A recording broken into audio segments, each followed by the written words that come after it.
wonderfully allowed us to carry their books here, and we just love to showcase them.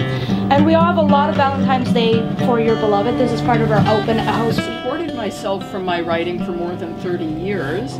So I think the message there that I would really like to impart to people is it absolutely can be done. It is possible to make a living as a writer, no other source of income, no wage slavery of any sort. Live for yourself, follow your dream. I always explored, and it was just full of trees and vision.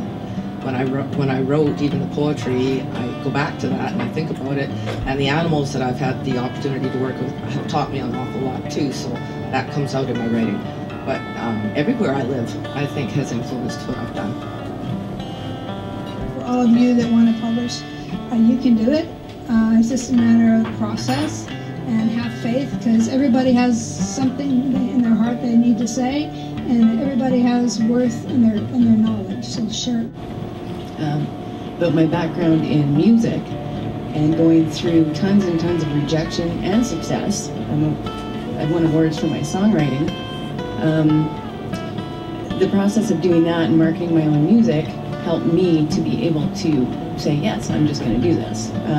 Because I think as a beginner at anything, you have to be able to deal with rejection. You have to be willing to hear the no, no, no, no until you hear the yes. And just keep going. So as for publishing, it wasn't a struggle to publish at all, because I just did it and got it out there and got it published. I think the biggest challenge, if you want to get a publisher involved, maybe, is just to be able to do the work, just to sit down and do the writing, just get it done and send it out there. I'm still dealing with that with new novels. There's a little bit of fear there, obviously, just getting the damn book written, and then and writing, just going through the steps and doing what you have to do. And it's a struggle for everyone, but you can do it.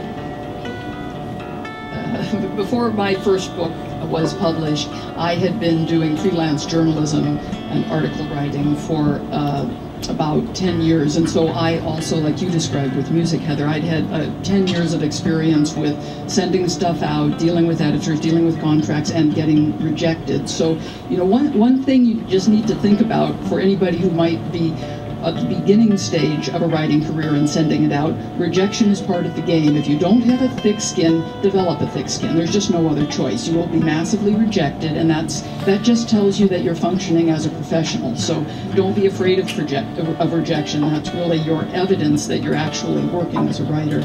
I self-published as well. I took a workshop through Julie Salisbury, Inspire a Book. She's based out of Cowichan Bay, and she did a weekend workshop that I attended, which helped me focus my book, figure out the title, the back page copy, and gave me so much information on how to organize my book. That's what got me started on it. I didn't want to try and get a publisher because I fear rejection. And also I wanted to I have the skills of like the layout for my book. I did my own layout, I did all my own photographs. I learned a lot along the way. In the end, I got it printed through Friesens in Manitoba. It's offset printing. If you do over 1,000 copies of your book, you're better off to go with offset printing. It's cheaper and better quality. And I was very happy with their services. They've got local salespeople here.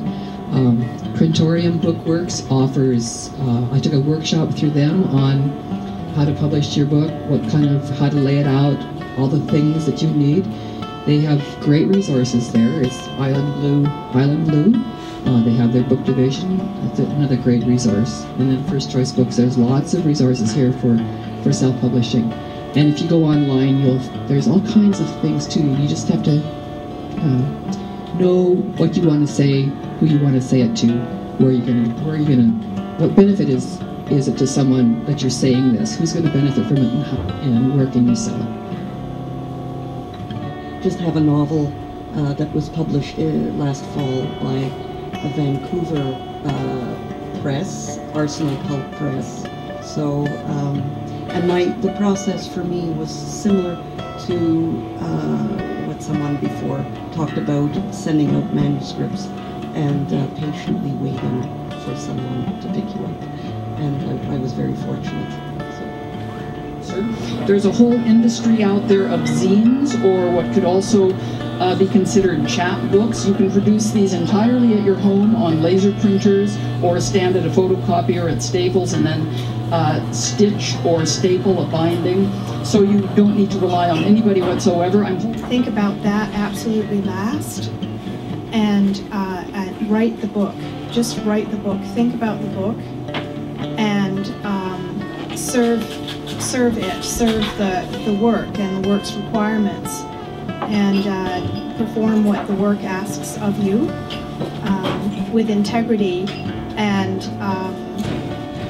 then think about, you know, finding a publisher. And I do think that if you do the work first, and just stay absolutely with it, that some kind of marvelous thing happens whereby the work itself will find its publisher. You know, it sort of takes on a little life of its own and sends out tendrils and will find its destiny.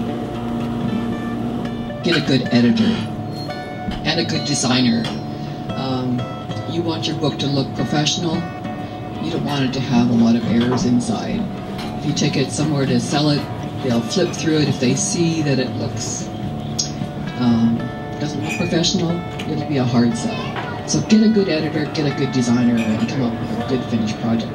You've done all that writing you want to look good and actually sell. Simultaneous submissions. My personal sense is yes, to some degree. And I think just because more and more authors are sort of insisting on that or just doing it that way, publishers have begrudgingly begun to accept simultaneous submissions. The one thing I would say, if you're wanting to do the system I use and have proposed of sending everything out as a simultaneous submission, be sure you do your homework. So figure out the publishers you want to send to, and then really carefully read their guidelines, which are online, and if they say will not read simultaneous submissions, don't send it to them. You'll just infuriate them and look kind of unprofessional. So only use that technique on publishers that actually state on their guidelines that they will consider simultaneous submissions. Sorry. Simultaneous submissions were frowned upon.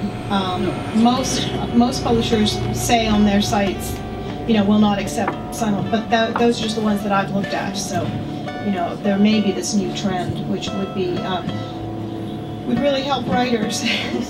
Sometimes a particular piece will absolutely demand to be written in longhand on foolscap, and that's all there is to it. That's how the Cup of Marianu popped out in 3 days.